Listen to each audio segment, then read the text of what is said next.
Vipi? Safi, kwema. Fresh sana. Umejiandaa vipi tarehe 31 sio mbali sana? Namshukuru Mwenyezi Mungu, nimejiandaa vizuri na chini ya uongozi wangu wa Mafia Boxing Promotion na wadhamini wote ambao wamenidhamini kuelekea nitakuwa naenda kugombania ubingwa wa Afrika, WBO Afrika, na mpinzani wangu kutoka nchini Ghana ambao pamoja itakuwa la raundi 10 na mimi ndo nitakuwa main card kwenye siku hiyo.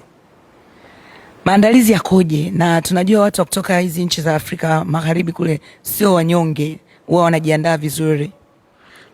Namshukuru Mwenyezi Mungu, mpaka kwa sasa nishakutana na mabondia wote hao, mabondia wanaopigana, nishakutana na mabondia ambao wanacheza ngumi.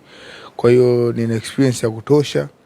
Kwa na imani kwa uwezo wa Mwenyezi Mungu ni muendelezo tu wa kuendelea kufanya mazuri na kuendelea pia kuwalaza kama itakuwa inawezekana. Season 6 ulipambana? Season 6 nilipigana bondia kutoka Malawi, Wilson Phiri. Alishinda yeye?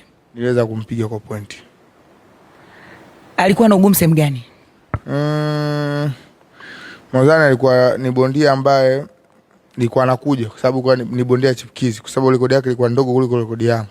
Kwa hiyo aliamini kabisa kupitia mimi huenda atapata nafasi ya kuonekana. Kwa hiyo alikuwa anajitahidi hata ukimpiga pancha anajitahidi kujikaza ili aweze na kujaribu kushambulia huenda labda atapata kitu, lakini kwa uwezo wa Mwenyezi Mungu niweza kumshinda na nilimpiga vizuri tu ile kiasi mwenyewe ambacho alikubali kuwa nimepigwa.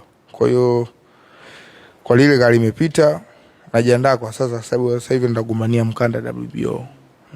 Huu ni unaenda kuutetea ama ndo uko ubaoni sasa mnaenda kugombania? Wote uko ubaoni, kwa kila mmoja ambaye anagombania. Nini unaahidi mashabiki zako, watu ambao wamekuwa wakifuatilia kuelekea hiyo tarehe 31 knockout ya Mama season 7? Kikubwa tu kwa mashabiki zangu na Tanzania kwa ujumla, wasioke kutusapoti, wasioke kusapoti ngumi za Tanzania, wasioke kusapoti mabondia wote, na pia wasioke kumsapoti Charlie Mtangi. Kwa sasa nataka kuwakilisha nchi yangu vyema zaidi kwa sababu sasa hivi naingia kwenye katalogi nyingine tena.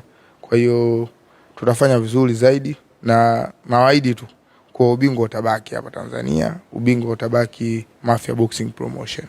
Umepambana mapambano mangapi mpaka hivi sasa kupitia Mafia Boxing na umetetea mikanda? Hii ni fight yangu ya kwanza ya mkanda. Nimepigana fight 16. Nimeshinda fight 14 ambazo 11 nimaliza tu kwa knockout. Hao wengine watatu ndio walifanikiwa kumaliza. Kwa ni draw moja na moja alipoteza kwa point. Na mara nyingi wewe huwa unafika mpaka raundi ya ngapi hata kama knockout? Na kwa zangu mara nyingi nakuwa raundi ya pili, ya 4. Fight katika knockout yangu ambayo kidogo ilikuwa ni ngumu, nilikuwa nimempiga mtu knockout raundi ya 6, ambayo nakumbuka ilikuwa mwaka 2024. Lakini wengine wote hao wale raundi